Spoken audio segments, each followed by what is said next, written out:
This video may be upsetting for some viewers.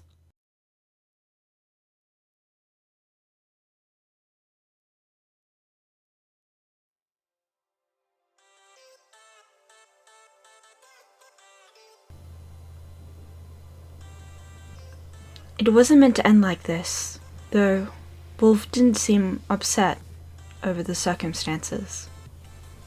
It was just to be a standard visit. See if the Inquisitor needed assistance with the whole giant hole in the sky that was threatening the world. Wolve didn't want to go.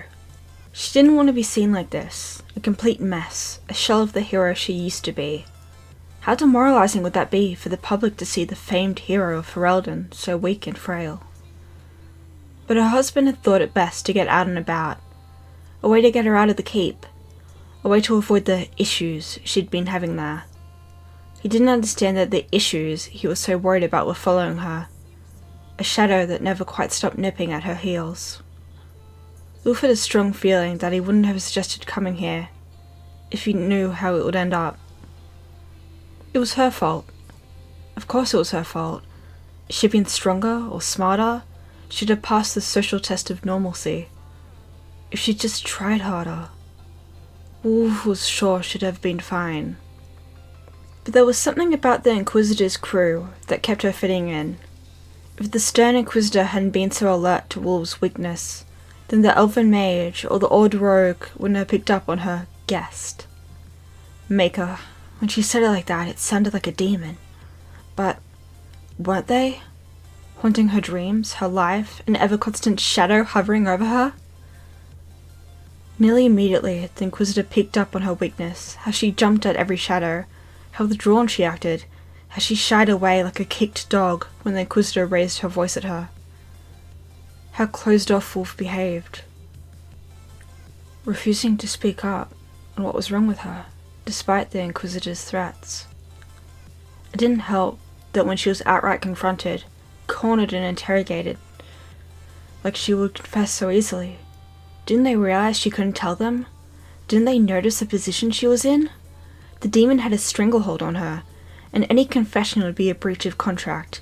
If she told them, they'd all be at risk. But that wasn't a concern for the Inquisitor. Wolve, in her eyes, was a danger. Wolve and her guest. When Wolve refused to speak up, even with a blade at her throat, the Inquisitor resorted to more drastic measures. So here they were, standing atop the highest building in Skyhold. Her husband screamed for mercy, screamed to spare his beloved, held back by two armed guards. He struggled and thrashed desperately, but their grip was unrelenting. Wolve, on the other hand, stood proudly at the edge of the rooftop, the Inquisitor watching on. This seemed much more bizarre than the standard execution. But with the elven mage and the strange rogue standing beside the stern Inquisitor, Wolve doubted there wasn't some plan in place. "Are you going to confess?" the Inquisitor called. But Wolve didn't answer, even as she heard the sound of her blade leaving its sheath. "The Maker smiles sadly on its grey wardens," Wolve said softly, head bowing a moment in prayer. This was her chance to let go, her chance to take herself and the demon out.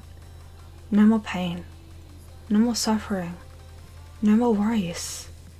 She just had to take a step forward. And she did. She just didn't expect the strange portal to open beneath her, seconds before she hit the ground.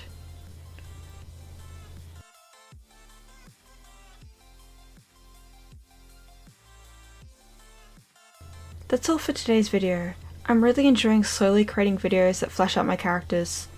This story was based off a roleplay between myself and my dear friend KS Claw, who has helped me in the past with voice work. I do hope you enjoyed it. Stay safe, stay kind, and stay creative. I'd like to thank everyone for watching today's video. I try to post every Tuesday and Friday at 2 AM Australian Eastern Daylight Time and 9 AM Central Standard Time. If you like the video, please leave a like. Please comment if you have something to say, and if you want to see more speed paints and animations, please subscribe. A very special thank you to my patrons Dean G, Debbie G, Thomas H, and Greg W. If you want to support my art and see things first, become a patron with the link below. And please make your day a wonderful one. Goodbye!